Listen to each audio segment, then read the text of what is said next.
بسم اللہ الرحمن الرحیم۔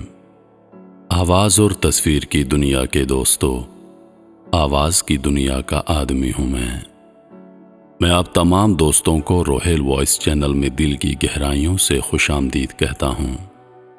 ناظرین، کیا خوب کہا ہے کسی نے کہ میں کتنا ہی طاقتور بن جاؤں، لیکن ہر شام کو زندگی کا ایک دن کم ہو جاتا ہے اور میں اس کو روک بھی نہیں سکتا۔ وہ میرا اللہ اتنا مہربان ہے کہ نئی صبح دے کر پھر مہلت دے دیتا ہے کہ شاید میرا بندہ توبہ کر لے اور میں اسے بخش۔ ناظرین، کہانیوں کے سلسلے میں آج ایک اور سچی کہانی پیش خدمت ہے۔ یہ ستمبر 2002 کی بات ہے۔ سعودی عرب کے فرمانرواں اور شاہ فہد بن عبدالعزیز کے بھائی شاہ سعود بن عبدالعزیز کے پوتے شہزادہ فہد نے اپنے ایک دوست منظر بن سلیمان کو دیکھا جو اس کے چھوٹے بھائی کے ساتھ گتھم گتھا تھا، یعنی جھگڑا کر رہا تھا۔ شہزادہ فہد یہ دیکھ کر سخت طیش میں آیا۔ وہ کمرے میں گیا، کلاشنکوف اٹھایا اور 15 سالہ منظر پر فائرنگ کر دی۔ منظر کو 3 گولیاں لگیں اور وہ موقع پر ہی دم توڑ گیا۔ شہزادہ فہد کو فوری طور پر گرفتار کر کے جیل میں ڈال دیا گیا۔ مقدمہ کم و بیش 10 ماہ تک چلتا رہا۔ عزیز دوستو، سعودی وزارت عدل کے مطابق قتل کے ہر کیس کو 13 قاضی دیتے ہیں۔ چنانچہ اس مقدمے کا فیصلہ جولائی 2003 کو صادر کر دیا گیا۔ فیصلے کے مطابق اگر مقتول کے ورثاء قاتل کو معاف نہیں کرتے تو اس کی گردن تلوار سے اڑا دی جائے گی۔ شاہی خاندان اس فیصلے کے لیے پہلے سے ہی ذہنی طور پر تیار تھا، لہذا شہزادہ فہد کی والدہ نے مقدمے کے دوران ہی 6 مرتبہ منظر کی ماں سے رابطہ کیا اور انہیں معافی پر قائل کرنے کی کوشش کی، مگر منظر کی والدہ قاتل کو معاف کرنے کے لیے ہرگز تیار نہیں تھی۔ اب جب سزا میں ایک دن رہ گیا تو 13 اپریل 2004 کو شاہی خاندان کی معزز شہزادی اور شہزادہ فہد کی والدہ مقتول کے گھر کے سامنے بیٹھ گئے، لیکن جب دیکھا کہ مقتول کے ورثاء معافی کے لیے کسی صورت تیار نہیں تو دید کی درخواست کر دی۔ شاہی خاندان نے دید کے لیے جس رقم کی پیشکش کی، یہ سعودی تاریخ میں ریکارڈ رقم تھی، لیکن مقتول کے والد نے 70 ملین ریال، حالیہ 1 ارب 61 کروڑ اور 34 لاکھ روپے پاکستانی بنتے ہیں، اس کی خطی رقم بھی ٹھکرا دی۔ ناظرین، معافی کی درخواستوں اور دید میں اضافے کا سلسلہ جاری تھا کہ 1 مئی 2004 کا سورج طلوع ہو گیا اور فیصلے کی گھڑی آن پہنچی۔ صبح سویرے ریاض کے گورنر امیر سلیمان بن عبدالعزیز نے اپنے دفتر میں مقتول منظر کے والد سلیمان اور اس کے رشتہ داروں کو آخری ملاقات کے لیے بلا لیا۔ انہیں بتایا گیا کہ آج قاتل سے قصاص لیا جا رہا ہے۔ گورنر نے کہا، میں آپ لوگوں کے مقدمے میں کوئی مداخلت نہیں کرنا چاہتا، نہ ہی شاہی خاندان نے اس سلسلے میں عدالتی کارروائی پر اثر انداز ہونے کی کوشش کی ہے۔ ہاں، البتہ میں آپ کو اسلام میں معاف کرنے کی اہمیت سے ضرور آگاہ کروں گا۔ اگر آپ معاف کر دیں تو یہ آپ کا اعلیٰ کردار ہوگا، اور اگر آپ قصاص لیتے ہیں تو یہ آپ کا حق ہے۔ دوسری طرف گردن زدنی کا وقت جتنا قریب آتا جا رہا تھا، شہزادہ فہد کی والدہ کی طبیعت غیر ہوتی جا رہی تھی۔ صورتحال کا نقشہ کھینچتے ہوئے شہزادہ فہد کے والد نایف بن سعود کہتے ہیں، جس دن عدالتی حکم کا نفاذ ہونا تھا، اس روز صبح سویرے ایک عدالتی اہلکار نے فون پر بتایا کہ وہ عدالت پہنچ جائیں۔ یہ سن کر ہماری تمام امیدیں دم توڑ گئیں۔ شہزادہ فہد کی ماں تو شدت غم سے گر کر بے ہوش ہو گئیں، جنہیں فوراً ہسپتال پہنچا دیا گیا۔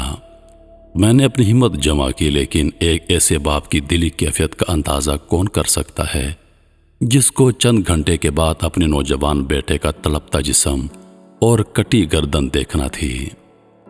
1 مئی 2004 کی سورج کی گرمی جتنی بڑھتی جا رہی تھی، اسی رفتار سے صلح اور معافی کی تمام تر امیدیں دم توڑ رہی تھیں۔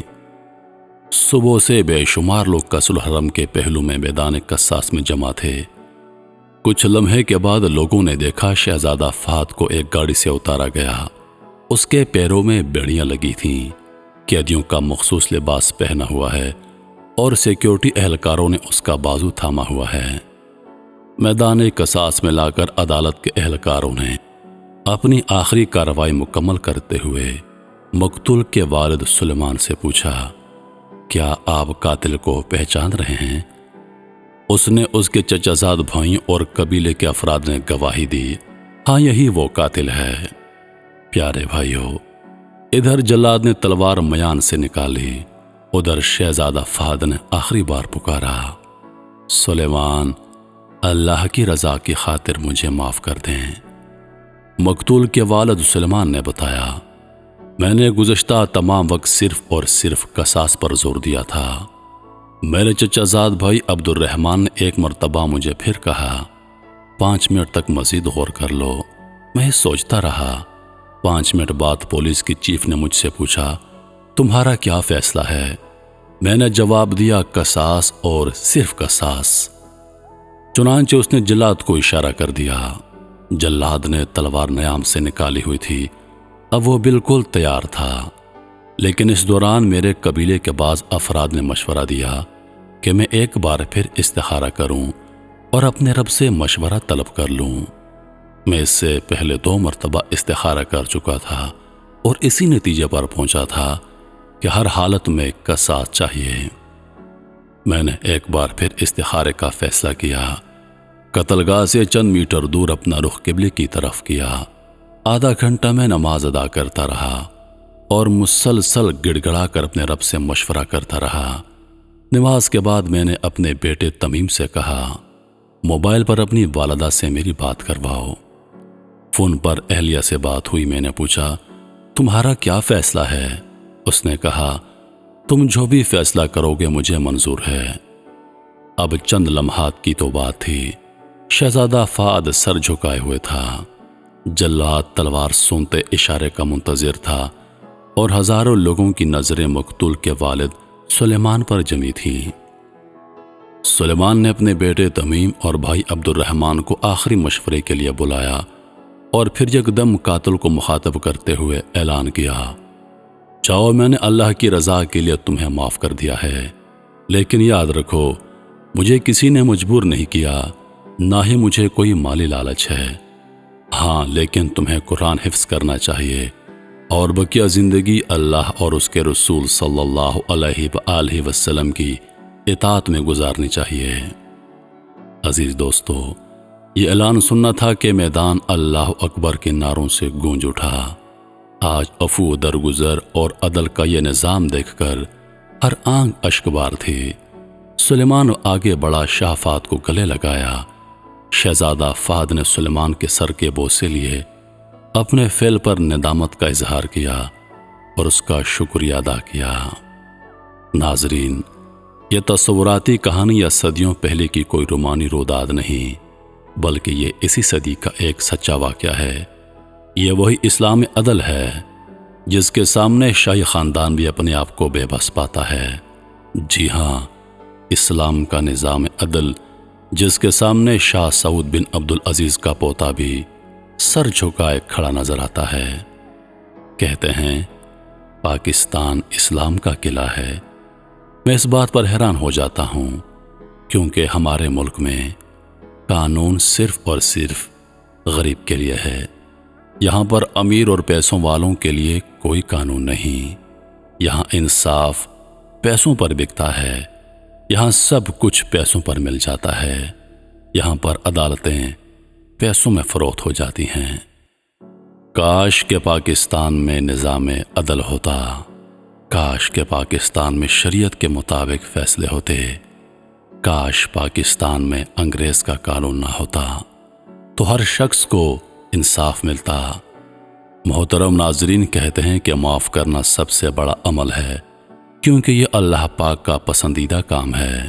اللہ پاک اپنے بندے کے تمام گناہوں کو معاف فرما دیتے ہیں۔ اللہ پاک اپنے بندے کی توبہ کا انتظار کرتے ہیں اور جیسے ہی اس کا بندہ اسے توبہ کرتا ہے، اللہ اسے فوراً معاف فرما دیتا ہے۔ عزیز دوستو، آپ بھی معاف کرنا سیکھیے۔ اگر آپ کے ساتھ کسی نے زیادتی کی ہے، اگر کسی نے آپ کا حق مارا ہے، آپ کے ساتھ ظلم کیا ہے، تو معاف کر دیجئے۔ یقین کیجئے کہ معاف کرنے کا درجہ اللہ کے ہاں بہت بڑا ہے۔ انہی لفظوں کے ساتھ میں اجازت چاہوں گا، اس امید کے ساتھ کہ سانسوں نے وفا کی تو اگلی بار ایک اور ویڈیو لے کر آپ کی خدمت میں حاضر ہوں گا۔ تب تک کے لیے خدا حافظ۔ اللہ پاک آپ سب کا حافظ و نگہبان۔ ہنستے رہیے اور ہمیشہ مسکراتے رہیے۔